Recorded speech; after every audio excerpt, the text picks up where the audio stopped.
এই গ্রীষ্মে তেল শোধনাগার ক্ষতিগ্রস্ত হওয়ার ফলে ইউক্রেনীয় ব্যবসায়ীরা আমদানির মাধ্যমে ক্ষতিপূরণ দিতে বাধ্য হয়েছে।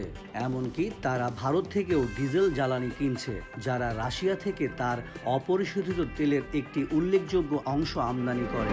রাশিয়া ড্রোন এবং ক্ষেপণাস্ত্র দিয়ে ইউক্রেনের তেল শোধনাগার এবং জ্বালানি সংরক্ষণাগারগুলিতে আক্রমণ করে দেশটিকে আর্থিকভাবে ক্ষতিগ্রস্ত করার চেষ্টা করছে।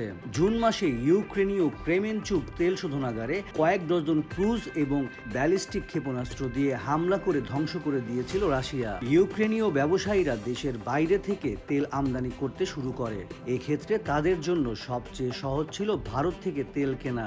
ভারতীয় জ্বালানি ইউক্রেন সহ সাবেক সোভিয়েত দেশগুলোর মান পূরণ করে। 2022 সালে রাশিয়ার সাথে যুদ্ধ শুরু হওয়ার আগে ইউক্রেন আভ্যন্তরীণ উৎপাদনের অভাব পূরণের জন্য মূলত বেলারুশ এবং রাশিয়া থেকে ডিজেল জ্বালানি আমদানি করেছিল।